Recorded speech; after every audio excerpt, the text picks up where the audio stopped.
Hi, everyone. Welcome to the Career Brand Story. This is a podcast that provides expert career coaching every week. I'm Jeremy Tudor, and here along with me are some of the Career Brand Story team as our special guest today, because this is our first episode. Yeah. Since this is our inaugural show, it just makes sense to have a free giveaway. So I want to make sure that you stay tuned with us to the very end of this podcast episode, and we'll talk a little bit about how you can gain some free resources from us. On today's show, we have McKay Leslie. She's our market growth leader here at Career Brand Story. Say hello, McKay.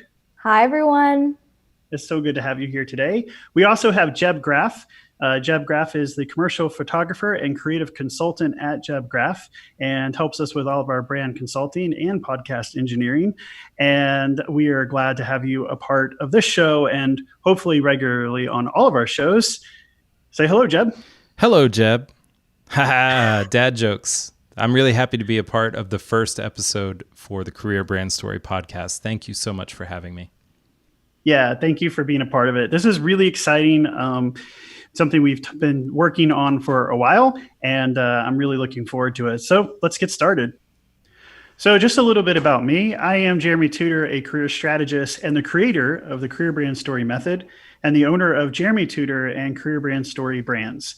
I've had a 16-year career in human resources and talent acquisition that included working for a startup, a large global corporation doing international recruiting and global mobility. I served as the director of recruiting of Special Olympics World Games in 2015 in LA. And I also, in my last big role, served as a talent acquisition manager for the entire state of North Carolina, where I oversaw talent acquisitions, technology, process, and policy for the state's multiple agencies and 100,000 plus workforce. I also founded a church and worked as a bivocational lead pastor for that church for 10 years. I have read thousands of resumes, I have conducted hundreds of interviews, and I have hired many people. And I know how frustrating it can be to feel like you are just stuck in your job. The catalyst for me starting my own career marketing company started 3 years ago, when I was sitting at a conference table being told that my job, which at the time I had worked really hard to get and was excited about the team and the direction, was being terminated because new leadership had decided they were going a different direction. And in that moment, I really felt devastated. I felt like a failure. I felt like maybe something was wrong with me, or maybe something was wrong with my work, even though none of those things were actually true. It was still kind of a crushing moment. I was scared about my future. I have 3 amazing and thriving kids, and I really didn't quite know how I was going to go home early in the morning when I'm supposed to be at work and tell them that dad has just lost their job. So over the next 9 months, I really began to think about what had made me successful up to that point. What was I good at? What talents did I possess? What were the things that I really valued? And how did I want to really thrive in my life? And in 18 months, I have created a thriving business with a 5-figure monthly revenue sales, with a growing team of professional marketers, writers, and coaches that have helped over 2,000 people thrive in their life and do what they love. And right now is an unprecedented time for all of us who are dealing with COVID-19. The job economy has really flipped upside down overnight, and you may be sitting in a chair where your company is downsizing, or you've been furloughed, or you've been terminated from your job. Maybe you are sitting in a job that you don't love. And this circumstances that we're in right now just even heightens that even a little bit more about how stuck you really feel. And it can just feel in this moment like you're just in a rut. Well, all of those things can feel really devastating for us. It's really not the end. In fact, I believe that these unprecedented times also are unprecedented opportunities. And I'm here to tell you that it's just the beginning. And the fact is that if you're listening to me today, it puts you one step closer to being able to thrive in your life. You are awakening to the fact that things can be different, that you don't have to stay where you are, and that things can really change. You really can, I believe, and I believe this for everybody, that you can get unstuck from mediocrity and you can thrive in your life and your career and your calling. So this book I've been reading by Stephen Garber called Visions of Vocation, the Common Grace for the Common Good. And he ends a chapter with this beautiful writing about what I think captures work and our vocational calling for all of us. And this is what he says: there is also a wonder and a glory, joy and meaning in the vocations that are ours. There is good work to be done by every son of Adam and every daughter of Eve all over the face of the earth. There are flowers to be grown, songs to be sung, bread to be baked, justice to be done, mercy to be shown, beauty to be created, good stories to be told, houses to be built, technologies to be developed, fields to farm, and children to educate. All day, every day, there are both wounds and wonders at the very heart of life. And if we have eyes to see it, and in seeing, learning to know, to pay attention, is where vocation begins.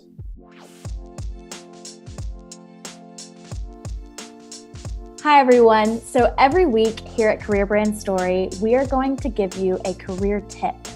This week's tip is what we like to call your story pitch. So in this job climate, it's really important that you can market yourself to your future employers. I know when everyone sits down at an interview and the first question is, so tell us a little bit about yourself.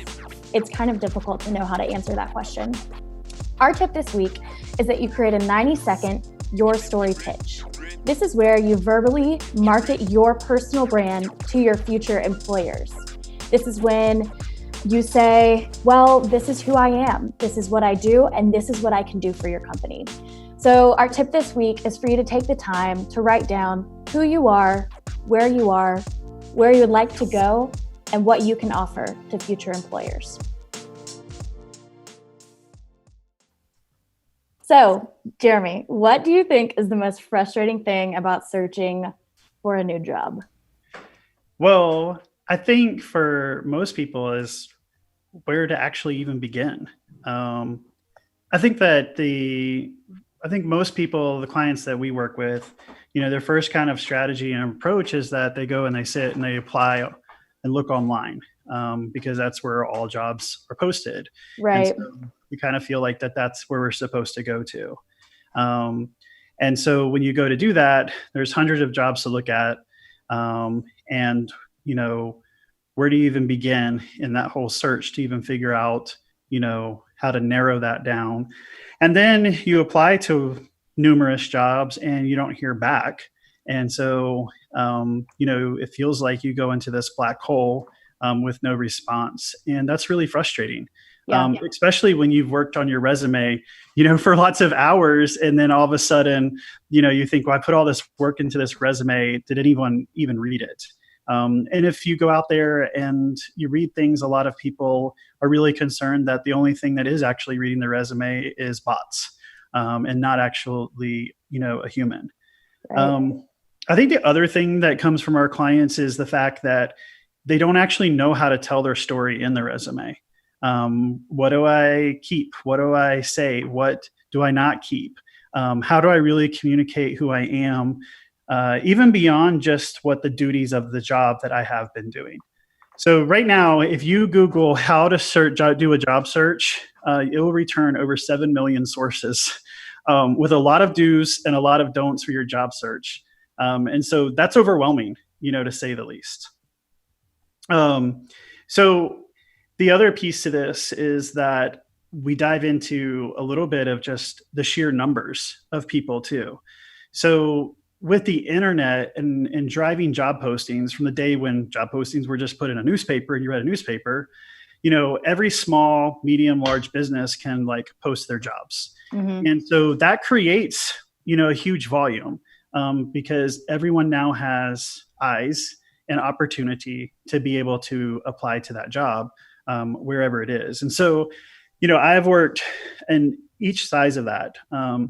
And I will tell you that on average, when it doesn't matter whether it's small, large, or medium, when they go and post a job in those companies, the average amount of people who apply to those jobs is around 250 to 300 people. And so you're one out of 300 people have a shot to get through that. And that's a pretty alarming statistic. Especially when the bots are weeding out based on keywords right off the bat. Right. And so, this is why it's important, and we'll talk about this in just a little bit about having a marketable resume and how you do that. But really thinking through, how do you cut through the noise? I think is the best way to kind of say this. The other things that kind of come into play that I think are really important, and these are just real things, is that you've got to think about the overall state of the economy and the job market. Obviously, that's really tough right now. You've got to think about where it is that you actually live, and or where you're thinking about getting a job. If you live in a larger city, there's going to be a lot more jobs. If you live in a rural area, there's going to be a lot less jobs. And so that can be a flexible piece that sometimes you may have to have as a job seeker. So there are times where clients call us from certain areas, and my first question to them is, are you willing to relocate? What is your flexibility in that? Job preference come into play. This is where I think actually the job seeker going forward in our new job economy is going to have probably a lot more flexibility about job preferences. Sound like Porky Pig there. So because we had trends already for people to work like remote, but that really got flipped upside down. And so having everyone work at home with kids, doing life and all of these things and still managing it. So once we get through whatever we get through here with COVID-19, and people start rethinking about how they're going to do work and stuff, I just think there's going to be a higher awareness that we have to change how we handle our workforce. But I also think the workforce is also going to say, hey, I did this really well during a stressful time, so why can't I do this on a more regular basis? Definitely. And I've heard that one question that that future employees are going to start asking companies once they interview after COVID-19 is over is, how did you handle your company during COVID-19? Did you lay off customers? Did you practice healthy practices? Like this is going to affect so many different areas of the job market. Yeah. And, it's really interesting to watch every single company. I think it's interesting to watch people, as we go through this. And, what I've been saying to everybody is stay agile, stay adaptable. And if you can do those things, then you can really survive and really thrive in this job economy. COVID-19 is unprecedented. None of us have experienced this. We don't know what to expect because we've never been there before. And so, there's a part where we all have to recognize we're doing our best in this. But I think that going forward to everybody's going to have to figure out what that looks like for them, even in their career, and what they want to do. It is one of the most challenging things as we see right now, like sharp decline in hiring, and watching employers really kind of navigate this. So this week, the U.S. jobless claims now total 20.5 million people. And so it's 14.7% is unemployed right now, which I think, I might be wrong on this, I think that is the highest amount since like the Great Depression. Yeah, I think you're correct. Is that right? That's what I've heard. And we have 60% of employers have reduced job openings, with 25% of employers closing all of their postings.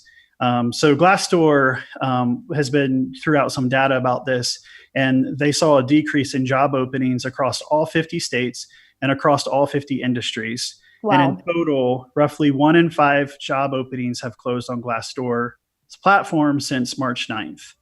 So you're losing 20% of the opportunity that was once there. Yeah. And so we have clients that we actually have in our career marketing program where we're actually helping them find these jobs and apply to these jobs. And 2 weeks ago, I went to go do a search for one of our clients, and I was so depressing because normally where there'd be like 25, 30 opportunities easily for this one client, there were a total of 3. Right. And it was just like, it was a sobering kind of moment to realize that that's kind of, where we're at the moment. Right.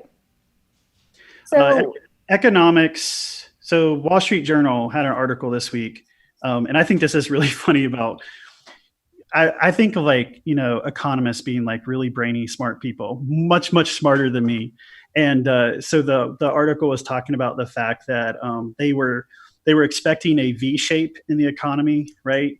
And now their term, as the Wall Street Journal quoted it, was they're expecting the swoosh. So I thought that was just really funny. From the new economical term is the swoosh. Are they allowed to say that? Does Nike have the lockdown on that? Well, they mentioned that it's like the Nike symbol. So that was mentioned in the article too. I don't know. How funny. Yeah, and so what they're saying, right, is that where we're at this moment is no movement happening, and then our best guess, and I will say this like very cautiously, optimistically about the fact that maybe starting in July you start to see a return, and maybe by August you have more of these jobs back into the job market. Mm-hmm. But again, we don't know what we don't know. And so it really is a challenging time, for everybody. So in the meantime, you've been talking to our team this week about brand. We talked about our LinkedIn personal branding. So while people are waiting for the job market to swoosh, what are these different things that people can do, and why is personal brand so important? Yeah, I mean, and this really gets down to like what our method is about the career brand story process is so important because, this is what really sets, I think, people apart in the job market is that you've got to know how to market yourself in today's job market. And that really comes down to knowing what is your personal brand, and how are you going to thrive. Brand is not just a logo, a color, or a catchphrase. It's custom. It's your language, your culture, your vibe, and so much more. So why leave your brand imagery up to whatever you can find on a stock photography website? I'm Jeb Graff, and I'd like you to consider getting in touch with me for your custom photography for your custom brand needs. I've worked with people across the United States to make photography that tells their story better and more effectively than any search on a stock site could. And I'd like to work with you too.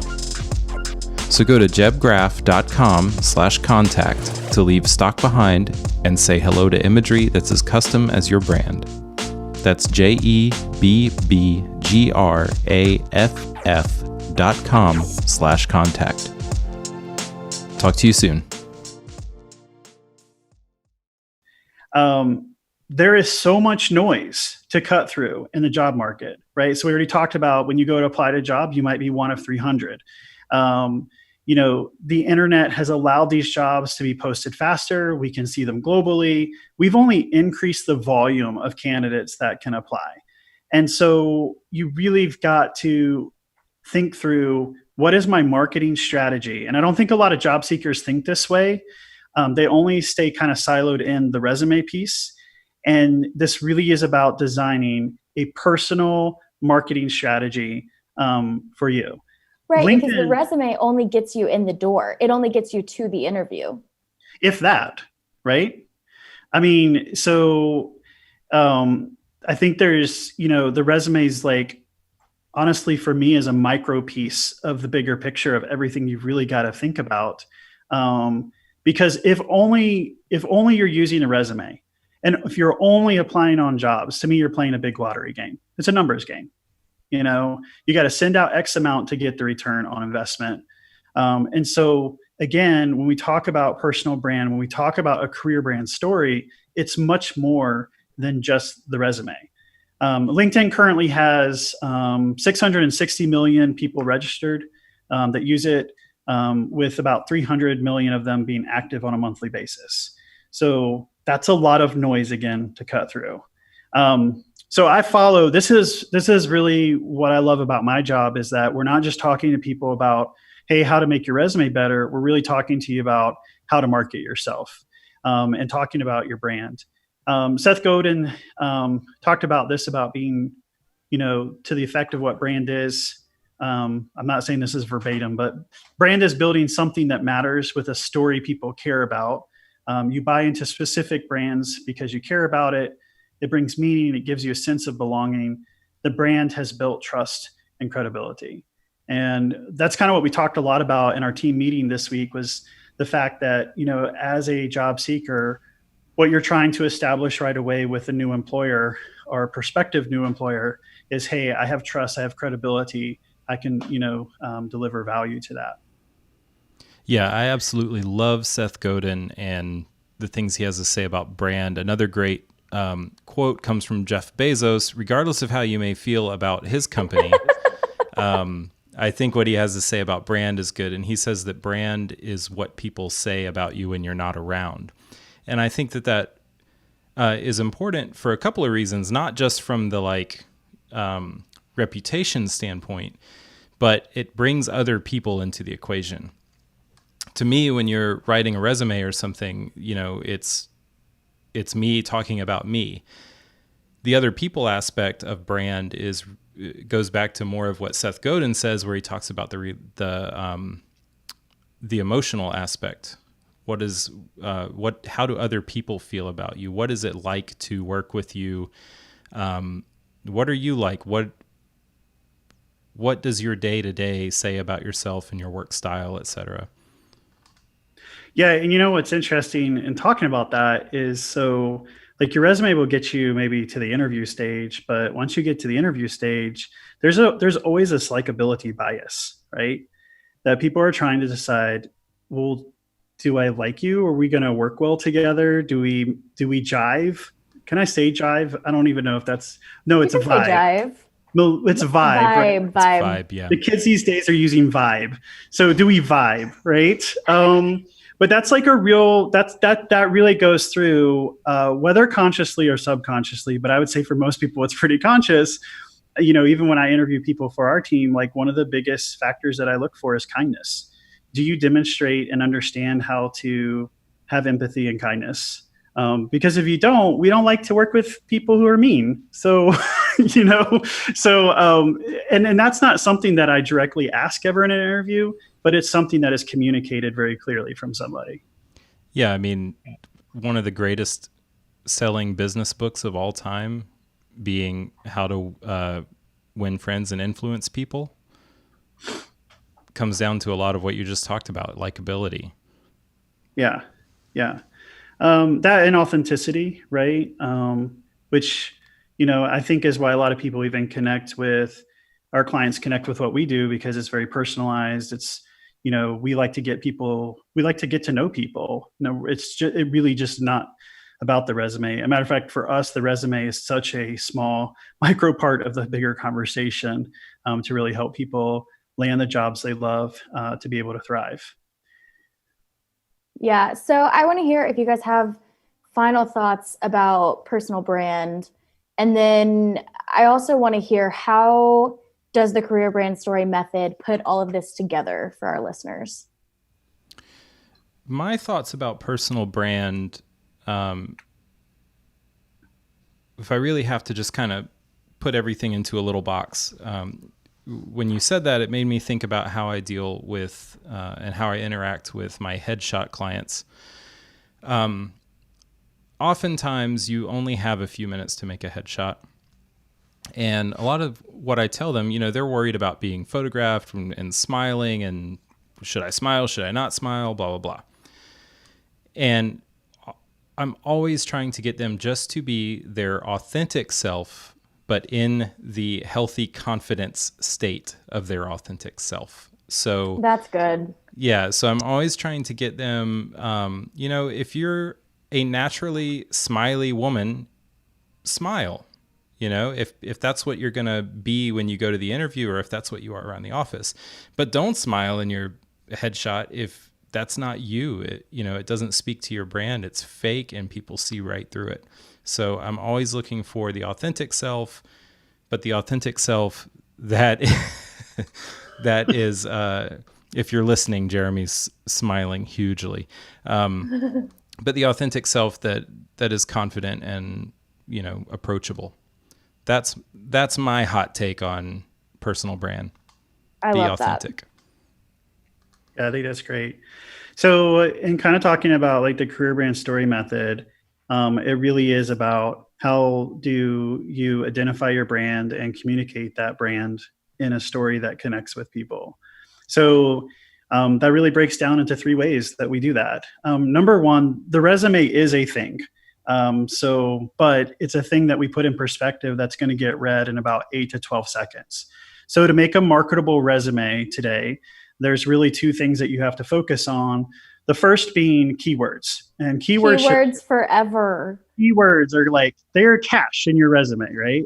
And keywords should always focus on, okay, hard skill sets, right? Yes, never soft skill sets. And we don't care if you know how to use Microsoft Word. That's right, because everyone should know how to use that.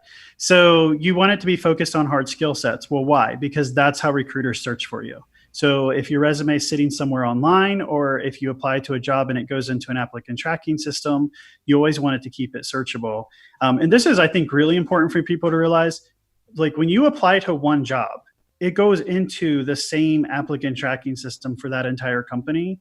And your resume is attached to that rec, but that doesn't mean that recruiters in the company can't search. Like they can search that applicant tracking system, and if they're using the right keywords and you have them, they might find you for a job that you didn't even apply to. So it's just really important that you have the right keywords that are always, again, focused on hard skill sets. The second piece then is really making sure that you communicate accomplishments. And the way that I always think about accomplishments is the acronym of CAR. Challenge, action, and results. What was the challenge that you faced? What was the action you took? And what kind of result came out of it? And anytime you can put numbers and metrics to that, it's going to stand out better on a resume. So one of the unique things that we do at Career Brand Story is, instead of doing an executive summary, that's a bunch of fluff and might be nice if I want to go out to dinner with you. Instead, let's put a performance summary in there. Let's talk about those top 3 career accomplishments that really bring value to what you can bring to the business table. And so think about, your biggest challenges and what actions you took and what kind of results that you display.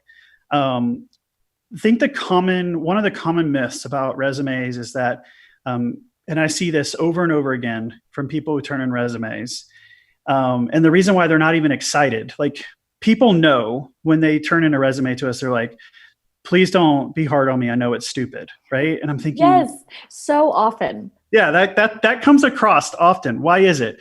Well, because one of the common advice out there, you can Google this, is, well, you should cater your resume to the job description. Well, people take that as I should copy and paste the job description into my resume. Wrong. Right?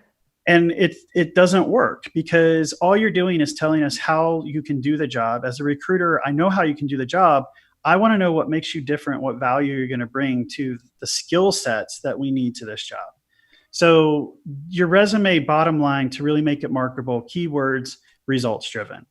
The second thing then gets into our LinkedIn career personal branding. And for me, this is what LinkedIn is all about, is about your career brand. There's some people out there who are going to be really like hyper focused and on keywords. I'm mindful about keywords, but there's some key data points within LinkedIn that drive their algorithms to help optimize you in searches and how key jobs are shared for you.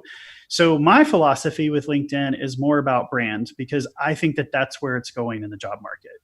And so you really have a real opportunity here, like in your about section, to put that into a first person narrative, drive a personalized marketing piece about who you really are, what you're really good at, what your strengths are, what you're aiming to contribute into the job market. One of the common mistakes that a lot of people did, and I did this back in the day, is that when I first got on LinkedIn, I took my resume and I copied it and pasted it over verbatim. Well, if you turn in your resume, I'm going to tell you 100% of recruiters and hiring managers are going to go look at your LinkedIn and they see nothing different. You've missed an opportunity. And so if you can deliver that personalized marketing in a really good narrative in your about section and just tell a different part of your story, if they're looking at 3 or 5 other candidates that have just copied and pasted the resume and just slapped the executive summary in there, but boom, they see your personal narrative in there, it's just going to help you stand out. I like to be creative with the headline. LinkedIn is the only social media platform that I know does this, but every time you comment, share, like, and do something within LinkedIn, your name and your headline always go with you. And so again, it will default to your job title. So a lot of people don't pay attention to it, and it just says that I'm the store manager at so-and-so, or I am the sales director at so-and-so. Well, you can really think about how to change that up and help create that curiosity that gets people to like drive over to your profile to find out more about, who you really are. So LinkedIn is a powerhouse in networking, but I think it is for most job professionals, it is the place online where you're really going to be able to show your career personal brand.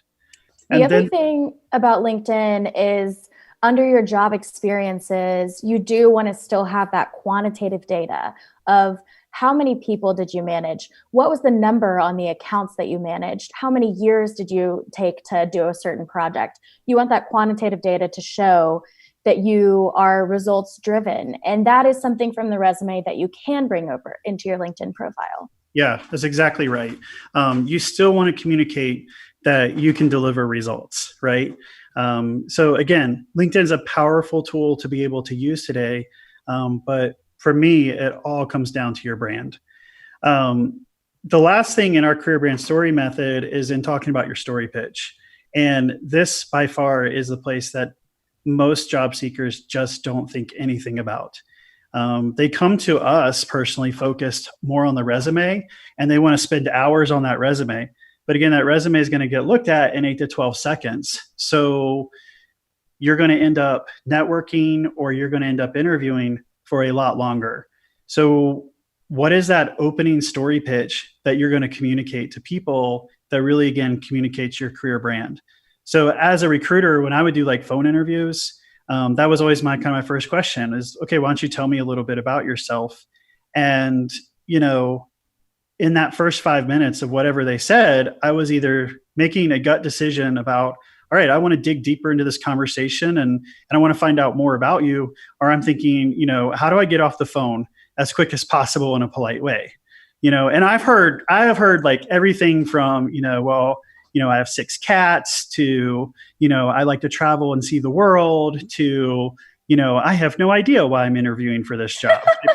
so it's really important, hired, right? Oh, absolutely. Yeah. Always hire the cat people. Yeah, they're loyal. So they're loyal and gentle. But so many people don't think through that piece. And I would even say that your career brand story, I use my career brand story every day. In fact, everyone who's listened to this podcast heard it, right? That was a little bit of a longer version of it, but when I talk to new clients, if I'm asked to go speak in front of people, if I'm, pitching something to someone from a business perspective, even in my career, if I was out and about or was meeting new people, they're like, oh, what do you do here in this company? Well, I had that career brand story that I could deliver very effectively. And those type of conversations, your ability to communicate that effectively. So communication is the number one problem in every single company. And what lacks in our job force is people able to communicate very clearly about who they are. If you can do that, you unlock those unprecedented opportunities for your future. And I don't think, sorry, go ahead. No, go ahead. I don't think people know that the 90-second your story pitch takes a little bit of time to craft, because you want to say, these are the areas I want to highlight. And you want to sit down with someone, a loved one, and practice it, because you want to be able to naturally tell your story and communicate, this is the essence of who I am, and really build that ethos with your future employer or as you're networking. I mean, this is a tool that you can use in so many different scenarios. Yeah. So, it is something you can use for everything, right? So the other thing I would say about it is that it's really important to, the way I like people to craft this out is, so we have a PDF kind of fill in the blank that people can use, but I always tell people, write out your career brand story and how you would speak it, not necessarily how you would write it. This isn't meant to be like a formal writing thing, but it is to be meant as a very natural, kind of authentic piece of you.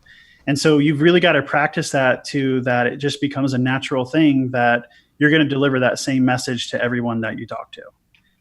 So not enough people spend time thinking about that. And to me, you holistically have to think about all of those things if you're really going to cut through the noise of today's job market and help yourself stand out, amongst everyone else that's sitting there and, trying to get the same job that you are.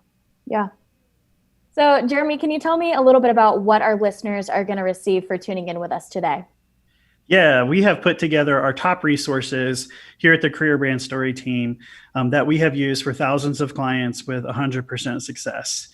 So you can download what you need and follow the instructions, and I guarantee you that you will craft a better career brand story to help you land a new job. These are all of our resources that we use at Career Brand Story. They're available at jeremytudor.com. At the very top of the banner, at the top of the website, the banner, you'll see COVID-19 alert, free career brand resources. Get yours here. Click on that. You're going to fill out just some quick information, and it will take you to all of the resources for you immediately to be able to use. Those are going to be available through June 30th. So make sure you take advantage of it. Share it out with people as well. Our goal here is to just try to help you in this tough time to be able to take some next steps in crafting your career brand story. I don't think people realize we're literally giving our entire system away for free. So all the things we just talked about in this podcast, if you want to work on your resume, if you want to work on your LinkedIn personal branding, if you want to work on your story pitch for future employers, these are all free for you on our website. Yeah, cover letter template, which I don't believe in, but I still provided it because I'm a nice guy. Our referral network strategy, which actually we're going to be talking about in episode number 3, is available. So it is jam-packed with great resources. So I hope people will take advantage of it. And please, really do share it out with people that are in need of this. I really believe that it's a huge help to anyone who is right now experiencing hardship because of job loss. Thanks, everybody, for listening this week to our very first podcast episode. It was really great to have you be a part of it. I hope that you'll listen to our future podcast episodes where we'll be talking more about career advice. Next week, we have a special guest as we talk about pacing yourself when you're laid off. Keep on thriving.